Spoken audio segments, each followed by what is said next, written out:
December 1944 did not begin like the end of a war. It began like the end of certainty.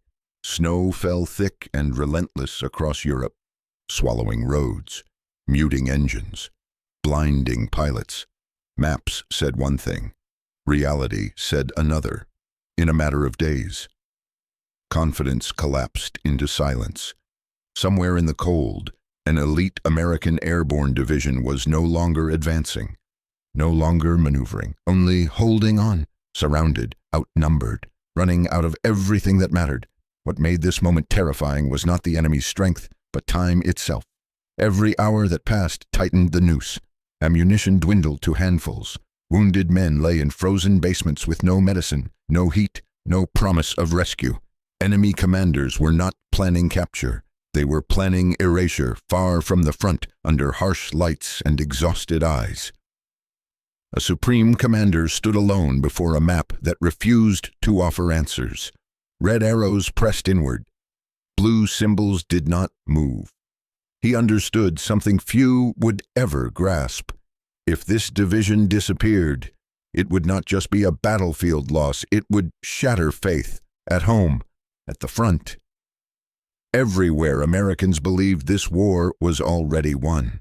This was the kind of moment history does not announce. No speeches, no applause, just a man, a decision, and a countdown measured in lives. Because what happens next is not about tactics or weapons. It is about one question asked in desperation, and the words spoken in response that would decide whether 10,000 men lived or vanished into the snow. If you want more untold moments like this, stories of leadership, pressure, and impossible decisions, subscribe to this channel now. Your support keeps these stories alive and coming. Quick question for you. A. At this moment, do you think the surrounded division could still be saved? B. Or was it already too late? Comment A or B below. Inside Lucerne. Escape was no longer a concept. It was a memory. The men of the 82nd Airborne understood this with a clarity that came not from orders, but from experience. Roads that once offered movement were now lines of fire. Forests that might have concealed withdrawal had become traps. Every direction led back to the same conclusion. There was nowhere left to go. The perimeter was shrinking, not dramatically but relentlessly, measured in yards lost and lives paid for each one. What the maps never showed was how war feels when motion stops, when you are no longer advancing or retreating, only enduring. The cold was constant, an enemy that never rested. Boots froze overnight, fingers cracked and bled. Rifles had to be cradled close to the body just to keep the metal from seizing. Ammunition was no longer issued, it was inherited from the fallen. In cellars beneath shattered buildings, medics worked with what they could salvage. Morphine was rationed more carefully than bullets. Bandages were boiled and reused. Men who should not have survived the night did so anyway, not because of medicine, but because someone refused to leave their side. Pain was everywhere, but despair was not. Not yet. Leadership did not wear rank insignia here. It showed itself in quieter ways. A staff sergeant who enforced shaving discipline because we don't die looking beaten.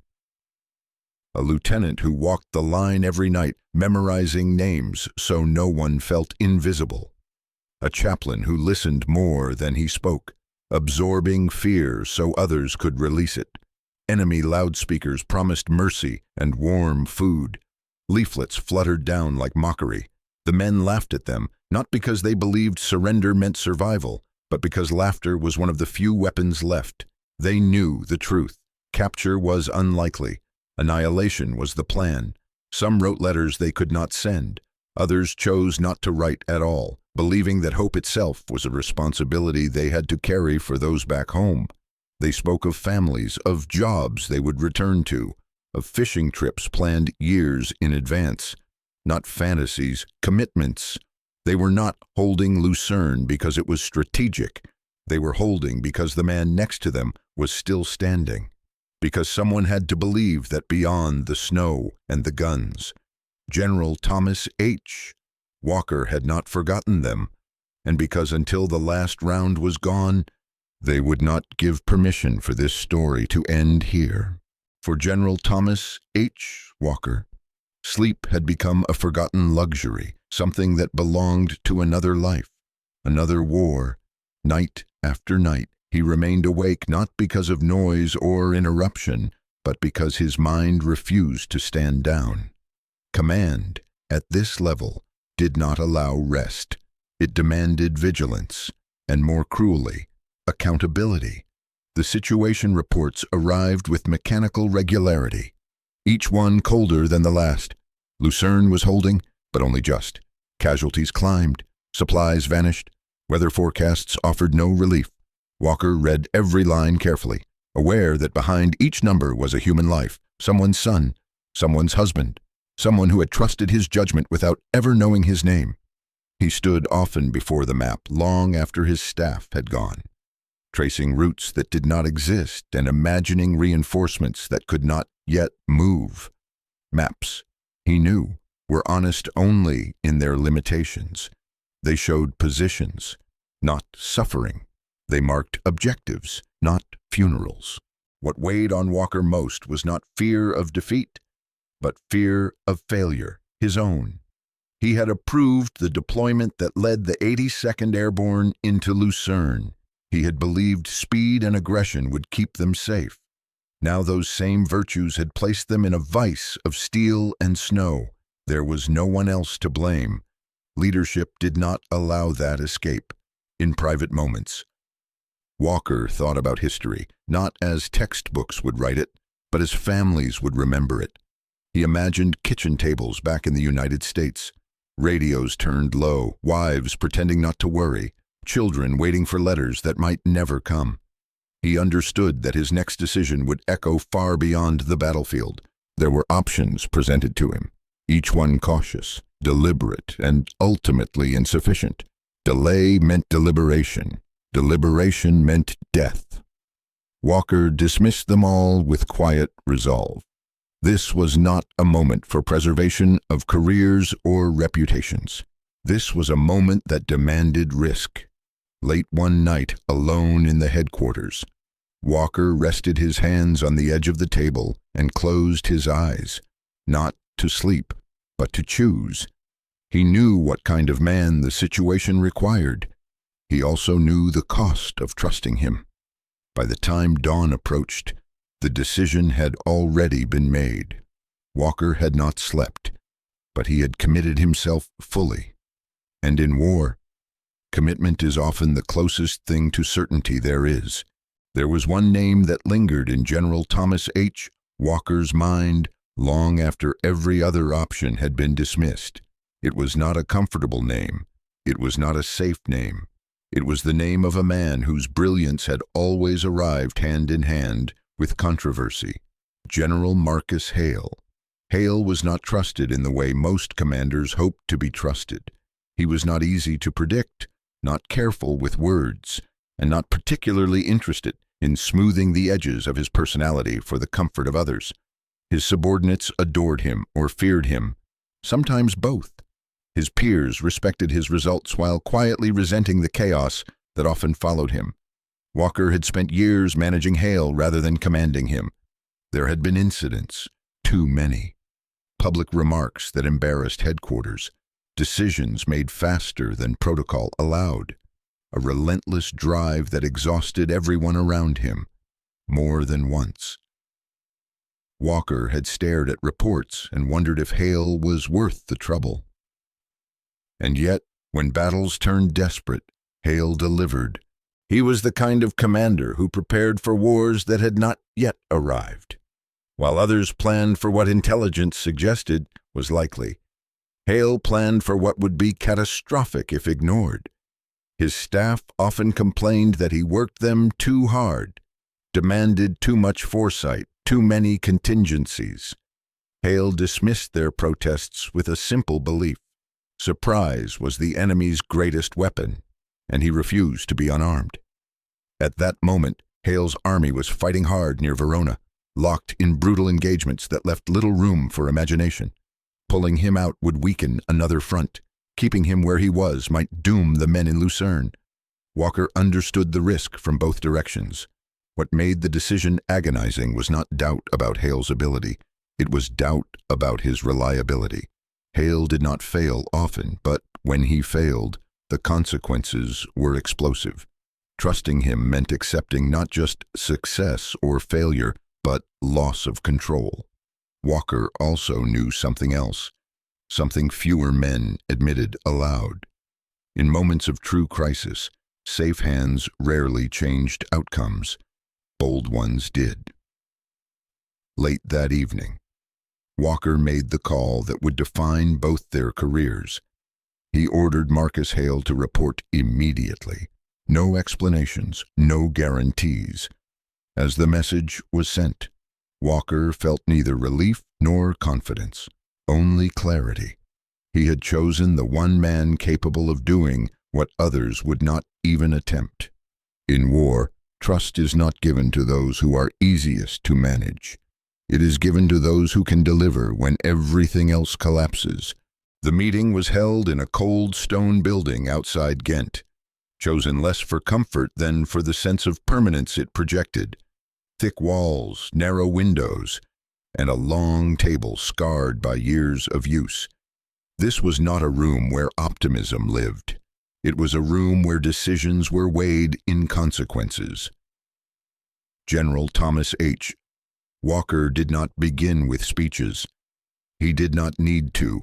Every man present understood the gravity of the moment. Lucerne was surrounded. Time was evaporating. What remained was the responsibility to act. Walker stood at the head of the table, his hands resting flat against the wood. When he spoke, his voice was calm, almost subdued. "I'm not asking for theories," he said. "I'm asking for reality." He paused, allowing the words to settle. Then he asked the question that would alter the course of the war. "How soon can you reach Lucerne?"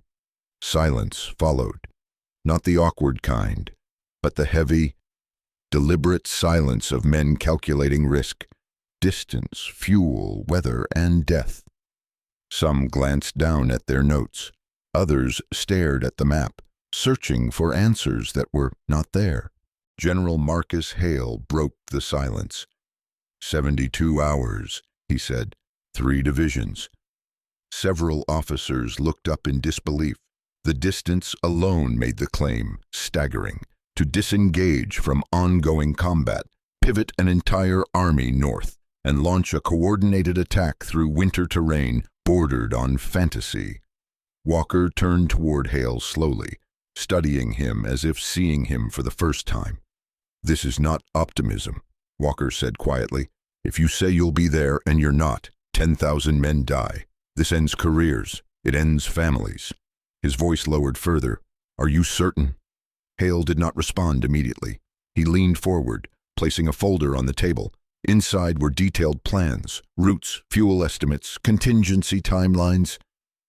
"I anticipated this," he said. "We prepared for it. This is not a promise. It's an execution." Walker searched Hale's face for the familiar signs of bravado, for the reckless confidence that had troubled him in the past. He found none. What he saw instead was focus, sharpened by preparation and stripped of ego. "You'll have full authority," Walker said at last, "but understand this. If you fail, you will never command again." Hale nodded once, understood. The room remained silent as the weight of the decision settled in. No one applauded. No one spoke. They all knew what had just happened. The war had turned on a single question, and the courage to accept the answer. Outside, snow continued to fall, indifferent to the lives now racing against it. Once the order was given, there was no room left for debate. What followed was not a maneuver in the traditional sense, but a test of will imposed on tens of thousands of men and machines. General Marcus Hale did not describe it as turning an army. He described it as committing one.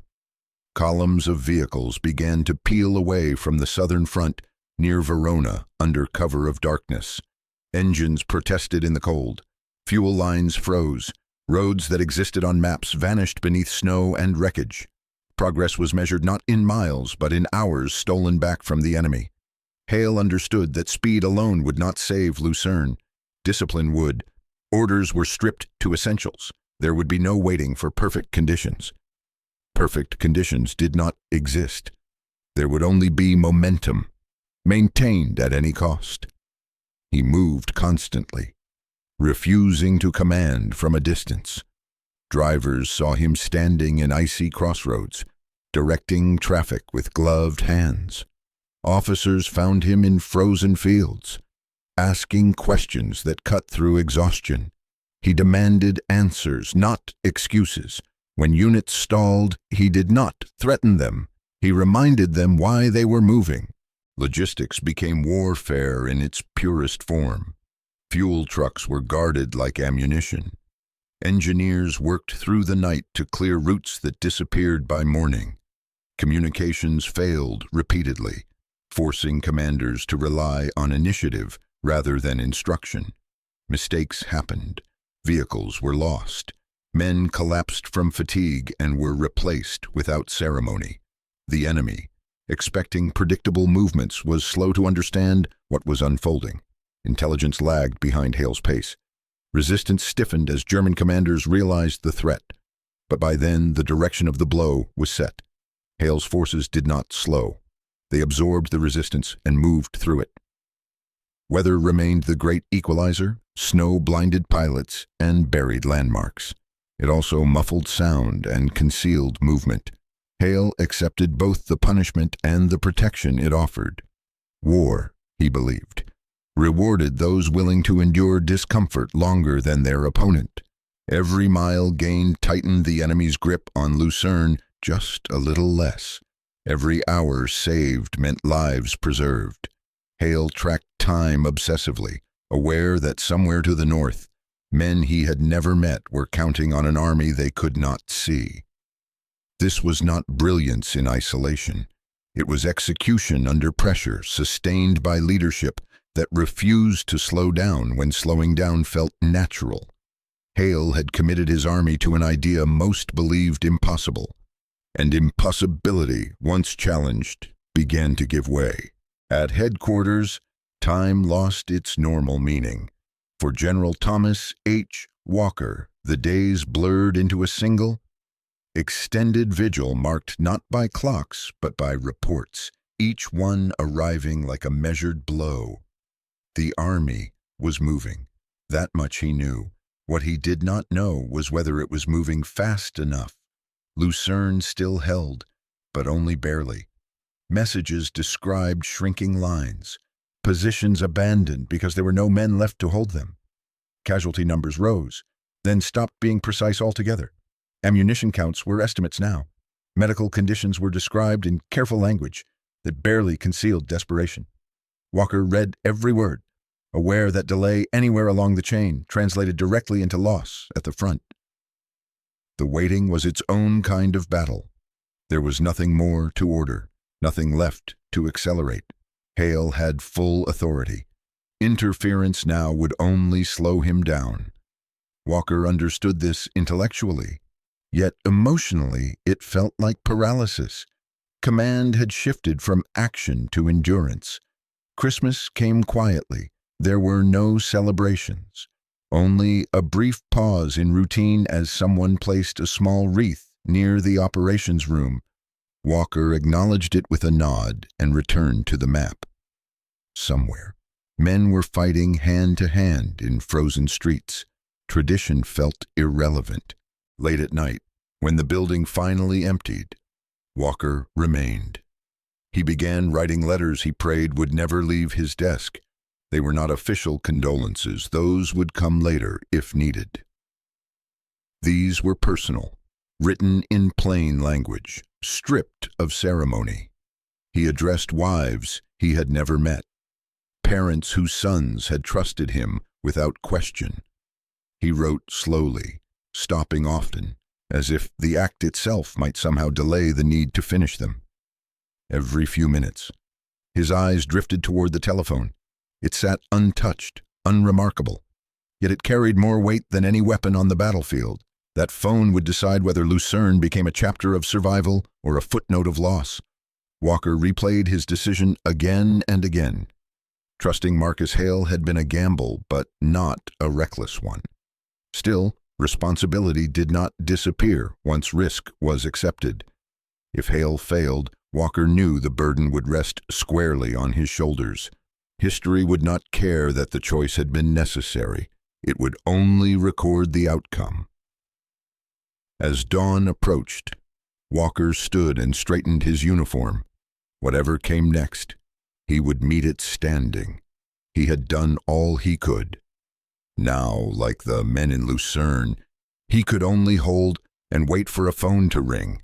The phone rang late in the afternoon, its sharp sound cutting through a room that had grown accustomed to silence.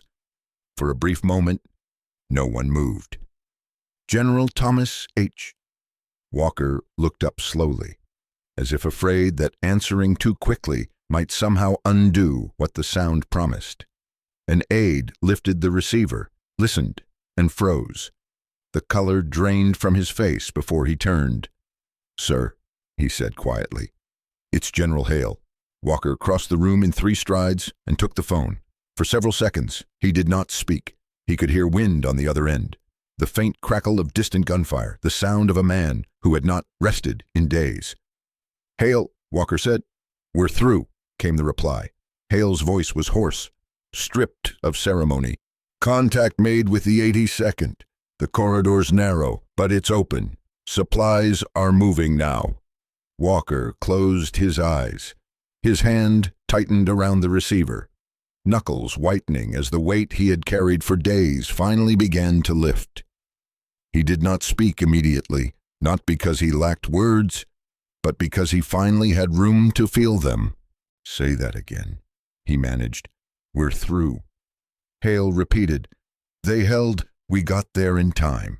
Around the room, staff officers watched their commander change before their eyes. Shoulders that had been rigid dropped. Breath that had been held too long escaped in a slow exhale. Walker's composure, so carefully maintained, fractured just enough to reveal the man beneath the uniform. "You did it," Walker said, his voice unsteady now. "You saved them." There was a pause. Hale, uncomfortable with praise, answered the only way he knew how. "They saved themselves. We just knocked the door down." "No," Walker replied firmly. "You moved an army through winter, through resistance, against every prediction. You gave them the chance to survive. That matters." When the call ended, Walker remained still, the receiver resting loosely in his hand. No one spoke. They did not need to. The map on the wall told the story clearly now, a thin blue line piercing the red, fragile but real. Walker turned to his staff. His eyes were wet, and he did not bother to hide it. "Gentlemen," he said, "remember this moment. 10,000 men are alive tonight because someone refused to accept that they were already lost."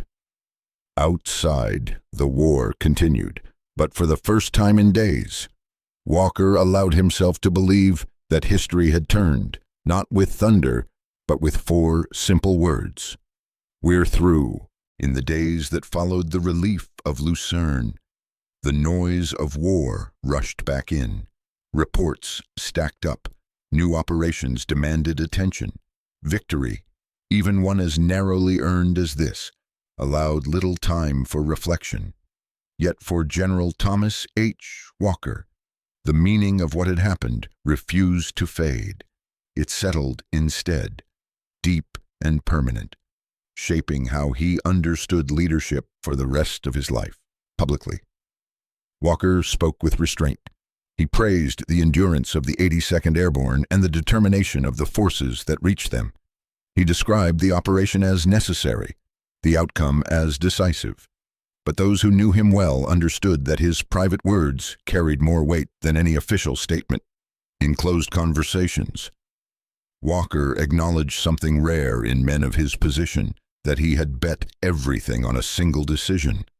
He admitted that trusting General Marcus Hale had been agonizing.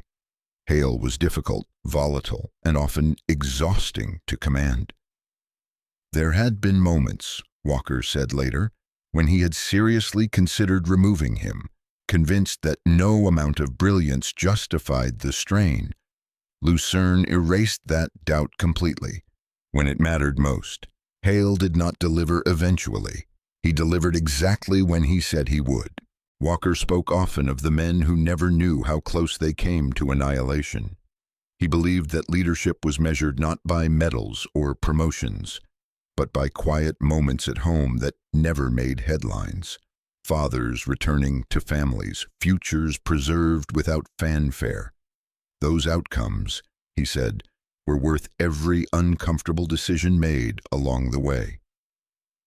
Years later, when asked about the hardest command choice of his career, Walker did not hesitate. He said the difficulty was not in choosing a plan, but in choosing a person.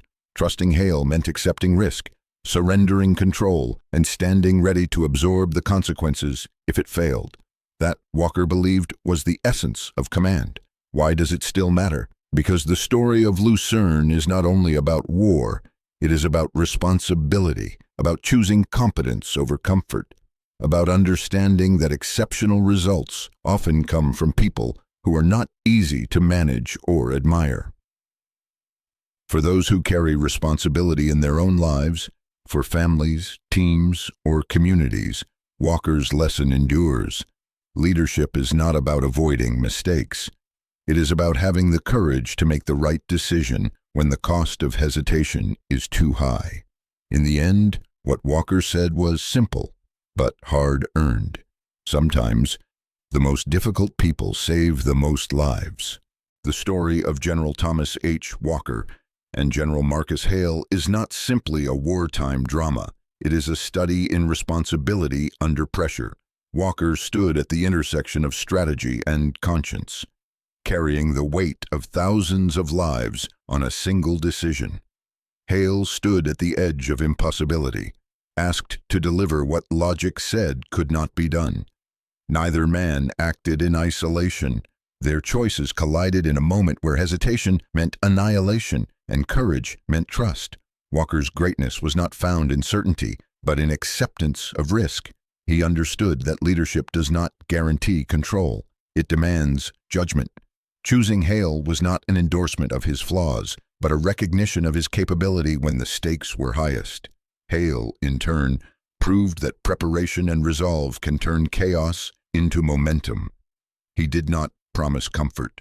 He promised results. And he delivered when time mattered more than reputation. The deeper truth of this story lies in the lives saved without ever knowing how close they came to being lost. History often celebrates victories, but rarely acknowledges the invisible line between survival and catastrophe. Lucerne reminds us that leadership is measured not by applause, but by outcomes that allow ordinary life to continue, families reunited, futures preserved, moments that never make headlines. The lesson for today is clear and timeless. In our own lives, whether in careers, families, or communities, we will face moments where safe choices feel tempting but insufficient. Real leadership requires the courage to trust competence over comfort, to empower capable people even when they are difficult, and to act decisively when delay carries its own cost. Applied today. This means preparing before crises arrive, valuing results over personalities, and accepting responsibility for hard decisions rather than avoiding them. Leadership is not about being liked. It is about being accountable. Quick question for you. A. Would you choose the safest option in a crisis? B. Or the most capable one? Even if it's uncomfortable. Comment A or B below. And what do you think? Have you ever faced a moment where a difficult decision defined everything that came after? Share your thoughts in the comments so others can learn from your experience. If stories like this matter to you, subscribe to the channel to support more deep, meaningful content like this coming next.